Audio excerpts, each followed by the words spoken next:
kind of that I get to focus on that rather than like high level netball. Yeah. But it still would have been nice to be able to play. Yeah, sure. And I'm not sure where this question will go, but if you didn't get injured, like, do you think would those expectations have been so big, or? Yeah. I know those expectations were always there from the start. From when I made my first Queensland team, it's like, well, she's going to make all these other Queensland teams, because people came up to us and said to me, as soon as you make your first Queensland team, you're going to make every other Queensland team.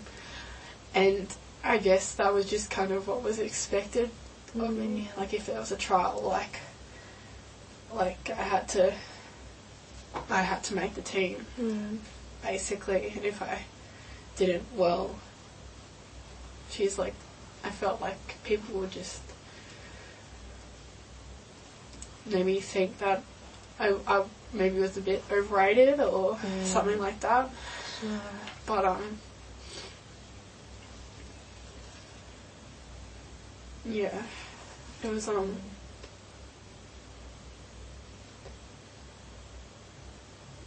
forgot what I was going to say. That's okay.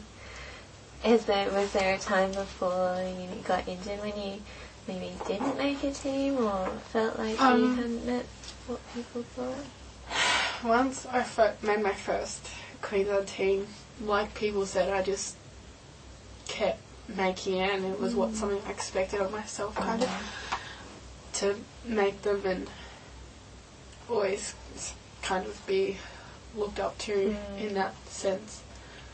Like, always the captain of the team, always, like, the coaches would come to me for advice on things to do with the team, and yeah, so it was, I know if I didn't get injured, I'd still be at that level now. Even if I was at uni, I'd still, still be going through. Yeah. Yeah, it's just such a rapid change in your whole sense of the world. I can see why it's so difficult. It was just so sudden. It just wasn't something over maybe a 2-month period, iffing and budding whether I would be capable enough to play at this tournament. It was just bang, I was out straight away. Yeah. Such a shock. Yeah.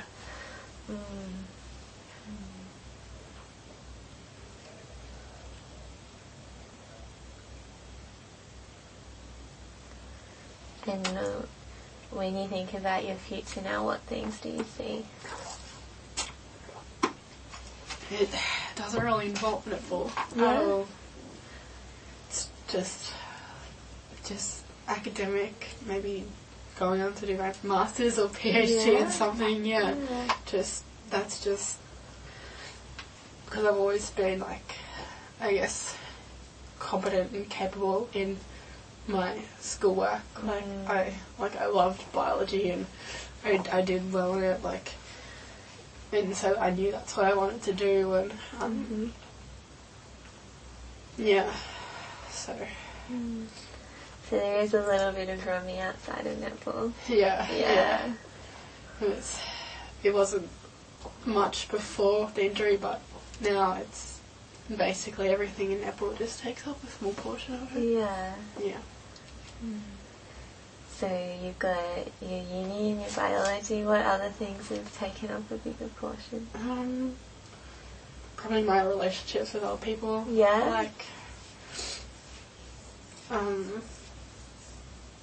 a few months after my injury, I got a boyfriend and still with him, and I guess that's with netball you don't have time for a boyfriend. So that was a good experience. Like, it's been a good experience, I should say. Yeah. And from not being able to experience that before to having some time for that. Yeah. And is he someone you chat to about what's going on? No, I don't. Like, it's just completely isolated from everyone. It's just, yeah, it's just a thing that people know not to talk about. Yeah. Yeah. And he met you after you got injured. Is that... Yeah. He sort of... Do you feel like he knows maybe a different version of you? I don't think he really gets... Because he didn't know me before my injury. He really knew me after the injury, and he only has made his, like, perception of what I was like before based upon what other people have said. So, like, Mum said to him once, she was like, oh, you should have seen how good Rum was before her injury. She was such a good player. You would have loved to watch her. And yeah. So he said he'd like to see me back at netball. Yeah. What did that feel like? I don't think I'd ever want him to come and watch a game, even though he doesn't have that previous experience of what I was like before. I think he's still formulated an expectation in his head of what he thinks I would be like as a player. Yeah. Yeah. You were worried about not meeting that? Yeah. Yeah, definitely. What kinds of things do you guys do together in spare time? Well, he's a bit country, so we go out for driving a lot, and we like eating food. We eat a lot of food. That's a good hobby. Yeah.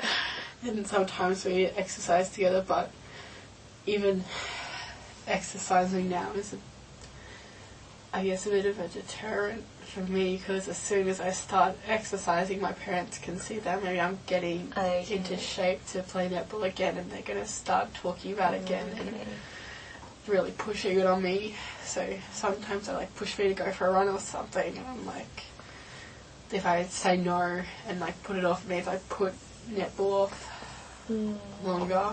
Yeah. It means you don't have to face that. Yeah. And have those conversations. Yeah. So I go on a run very few and far between. Yeah, it's just... Is it something you'd like to do more of? Yeah, I do enjoy doing it, but I enjoy doing it most when other people don't know about it. Sure. Because, like, one morning I went for a run, and Mum realised when I get home when I went for a run, she's like, oh, you're practising for netball? And I'm like, no. No, I just wanted to go for a run. But yeah, it's hard to run even still, because I can feel everything creaking and grinding in my knee, and because I'd lost all my quad muscle, deteriorated in the months after my injury, just out of not being used, and it's still like that today. It's still like jelly, really, and it's not supportive when I run, so I'm always worried about doing it, or my leg might flick out a little bit, or just something that will like really hold me in my tracks and think, why am I doing this? Like, I'm going to hurt myself. Why am I going for this run? Yeah. Sure. Yeah. Is that something, like, did the doctors and physios say? What did they said? I would have to build my quad up before I go running, but I'm just really scared of building my quad up, because then that means I don't have any excuse to not go to netball. Sure. Yeah. Sure. So, then my parents did buy me a gym membership to try and like rehabilitate myself and build my quad back up, but I never went, and I never like wanted to go. Yeah. Yeah. So I guess that's why it's kind of, I guess I always thought of myself as just being lazy, not wanting to go for a run, but now like I realise that it's because I don't want to have that open a door for me to go back to netball. Yeah, sure. So yeah, because I loved running as a kid. I was like, even before my injury, I'd go for runs around the park and everything else, and after it, I've barely gone. And your athletics captain, so Was that for running or different? That was for stories events, so like javelin and